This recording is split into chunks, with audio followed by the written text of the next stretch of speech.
अस्सलाम वालेकुम। आज सिपारा नंबर 9 कालुल मलाऊ की सूरत एराफ तो मुकम्मल हो गई थी। आज हम यहाँ से सलासा के आगे से सूरह अनफाल शुरू कर रहे हैं अल्हम्दुलिल्लाह। सूरह अनफाल मदनी सूरत है और इसमें 25 आयात हैं। 1075 इसके कलमात हैं, 5080 इसके हुरूफ हैं और 10 इसमें रुकू हैं। शुरू करते हैं। औज़ुबिल्लाहिमिनश्शैतानिर्रजीम, बिस्मिल्लाहिर्रहमानिर्रहीम। ये आपसे माले गनीमत के बारे में दरियाफ्त करते हैं। आप कह दीजिए ये गनीमतें अल्लाह की हैं और रसूल की हैं, बस तुम डरो इससे और अपने बाहिमी ताल्लुकात को दुरुस्त रखो और अल्लाह के रसूल की फर्माबरदारी करो अगर तुम यकीन रखते हो। बस मोमिनीन तो ऐसे होते हैं कि जब अल्लाह का जिक्र आता है तो उनके दिल हिल जाते हैं, और जब अल्लाह की आयत उनके सामने पढ़कर सुनाई जाती हैं तो वो आयत उनके ईमान को और ज्यादा कर देती हैं और वो अल्लाह पर पूरा भरोसा करते हैं। जो नमाज की पाबंदी करते हैं और जो कुछ हमने उनको दिया है उसमें से खर्च करते हैं। बस यही सच्चे मोमिनीन हैं, उनके लिए अल्लाह के यहाँ बड़े दर्जात हैं और मगफिरत है और इज्जत की रोजी है। जैसा कि आपके रब ने आपको आपके घर से बड़ी हिकमत के साथ रवाना किया और मोमिनीन की एक जमात उसको नापसंद करती थी, वो इस हिकमत के बारे में जब वो सबको मालूम हो गई इस अंदाज से बहस कर रहे थे गोया कि कोई उनको मौत की तरफ ले जा रहा है और वो उसको देख रहे हैं। और तुम लोग उस वक्त को याद करो जब अल्लाह वादा करता था कि तुमको दो जमातों में से एक जमात हाथ आ जाएगी और तुम चाहते थे कि गैर मुसल्लह काफिला तुमको मिल जाए, और अल्लाह ये चाहता था कि अपने अहकाम से हक का हक होना साबित कर दे और इन काफरीन की बुनियाद और कुव्वत को कता कर दे, ताकि हक का हक होना और बातिल का बातिल होना साबित कर दे। गो ये मुजरमीन नापसंद ही करें। उस वक्त को याद करो जब तुम अपने रब से फरियाद कर रहे थे, फिर अल्लाह ने तुम्हारी फरियाद सुन ली कि मैं तुमको 1000 फरिश्तों से मदद दूंगा जो सिलसिलेवार चले आते रहेंगे। और अल्लाह ने ये मदद महज इसलिए की कि खुशखबरी हो और तुम्हारे दिलों को सुकून हासिल हो, और नुसरत तो अल्लाह ही की तरफ से है। बिलाशुबा अल्लाह जबरदस्त हिकमत वाला है। उस वक्त को याद करो जब वो तुम पर ऊंघ तारी कर रहा था अपनी तरफ से चैन देने के लिए, और तुम पर आसमान से पानी बरसा रहा था ताकि तुमको उस पानी के जरिए से पाक कर दे और तुमसे शैतानी वसवसे को दूर कर दे और तुम्हारे दिलों को मजबूत कर दे और तुम्हारे कदम जमा दे। उस वक्त को याद करो जब आपका रब फरिश्तों को हुक्म दे रहा था कि मैं तुम्हारे साथ हूँ, तो तुम मोमिनीन की हिम्मत बढ़ाओ, मैं अभी काफिरों के दिलों में रोब डाले देता हूँ। सो तुम गर्दनों पर मारो और उनके एक एक पहलू पर जर्ब लगाओ। ये सजा तो इसलिए दी गई है कि अल्लाह और उसके रसूल की उन्होंने मुखालफत की, और जो अल्लाह और उसके रसूल की मुखालफत करता है तो अल्लाह सख्त अजाब देने वाला है।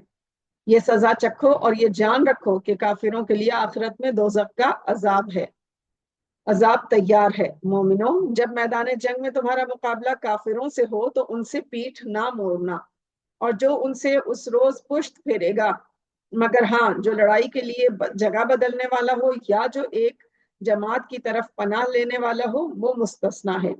बाकी जो ऐसा करेगा वो अल्लाह के गजब में आ जाएगा और इसका ठिकाना दोजख होगा और वो बहुत ही बुरी जगह है। फिर अल्लाह, सो तुमने उनको कत्ल नहीं किया बल्कि अल्लाह ही ने कत्ल किया, और आपने कंकरियां नहीं फेंकी बल्कि अल्लाह ही ने कंकरियां फेंकी। और हमने ये इसलिए किया कि मोमिनीन को अपने एहसानात से अच्छी तरह आजमाएं।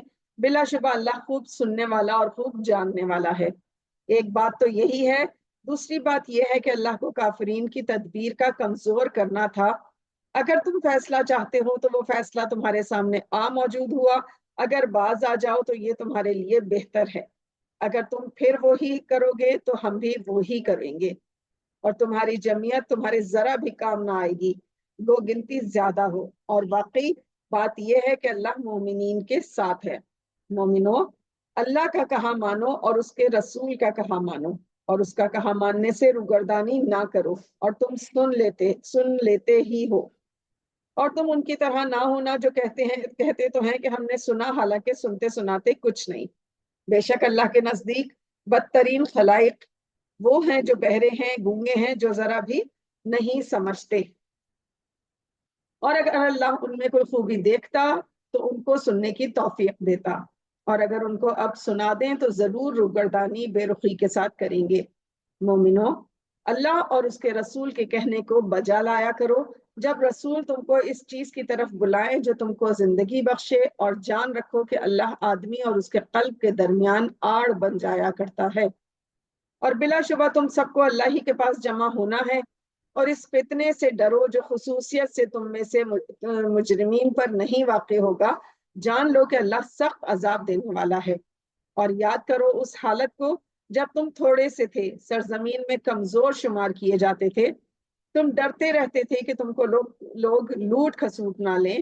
اللہ نے تم کو رہنے کی جگہ دی اور تم کو اپنی مدد سے قوت بخشی، اور نفیس نفیس چیزیں عطا فرمائیں تاکہ تم شکر گزار بنو۔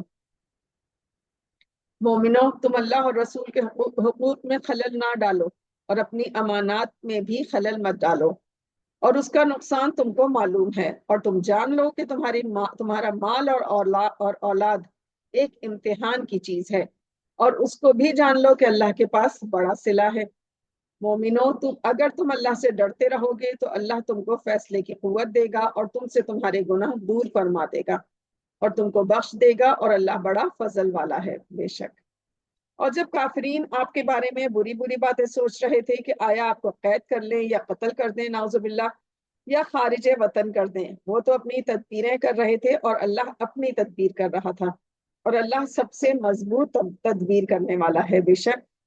اور جب ہماری آیات ان کے سامنے پڑھی جاتی ہیں تو کہتے ہیں ہم نے سن لیا، اگر ہم چاہیں تو اس کے برابر ہم بھی کہلاویں۔ استغفر اللہ، یہ تو کچھ بھی نہیں، صرف بے سند باتیں ہیں جو پہلے لوگوں سے مشہور چلی آ رہی ہیں۔ اور جب ان لوگوں نے کہا اے اللہ، اگر یہ قرآن آپ کی طرف سے واقعی ہے تو ہمارے اوپر آسمان سے پتھر برسا دے، یا ہم پر کوئی دردناک عذاب واقع کر دے۔ اور اللہ تو یہ نہ کرے گا کہ آپ کے ہوتے ہوئے ان میں کوئی عذاب ان کو دیں، اور اللہ ان کو یوں بھی عذاب نہ دے گا جس حال میں وہ اللہ سے اپنے گناہوں کی معافی کی درخواست کرتے رہتے ہیں۔ اور ان کو کیا حق پہنچتا ہے کہ اللہ ان کو سزا نہ دے، حالانکہ وہ مسجد حرام سے روکتے ہیں جبکہ وہ اس کے متولی ہیں، متولی نہیں ہیں۔ اس کے متولی تو وہ ہیں جو اللہ سے ڈرتے ہیں، مگر اکثر ان میں اپنے اہل ہونے یا نہ ہونے کا بھی کوئی علم نہیں رکھتے۔ اور ان کی نماز خانہ کعبہ کے پاس صرف یہ تھی کہ سیٹیاں بجانا اور تالیاں بجانا، سو تم اپنے کفر کے سبب عذاب کا مزہ چکھو۔ استغفر اللہ۔ بے شک کافرین اپنے مالوں کو محض اس لیے خرچ کر رہے ہیں کہ وہ اللہ کی راہ سے روکیں، سو یہ اپنے مالوں کو خرچ کرتے ہی رہیں گے، مگر اس کا نتیجہ سوائے حسرت اور افسوس کے کچھ نہ ہوگا۔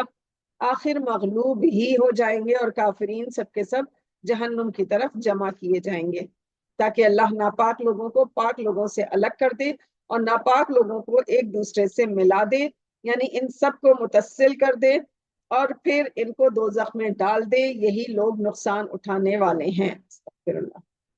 آپ ان کافرین سے فرما دیجئے کہ اگر یہ اپنے کفر سے باز آ جائیں تو ان کے سارے پچھلے گناہ معاف کر دیے جائیں گے، اور اگر وہ کفر کی عادت جاری رکھیں گے تو ان کو بتا دیجئے کہ پہلے کافروں کے حق میں قانون نافذ ہو چکا ہے، اور تم ان کفار عرب سے اس حد تک لڑو کہ فساد عقیدہ یعنی شرک نہ رہے، اور خالص دین اللہ ہی کا دین ہو جائے۔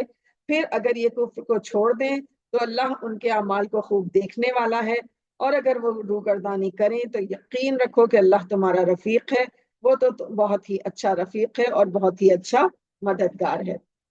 صدق اللہ العظیم، جزاک اللہ۔ الحمدللہ آج ہمارا یہ سپارہ نمبر 9 مکمل ہوا۔ اگلے سیشن میں انشاءاللہ سپارہ نمبر 10 شروع کریں گے اور سورہ انفال مکمل کریں گے۔ اللہ حافظ۔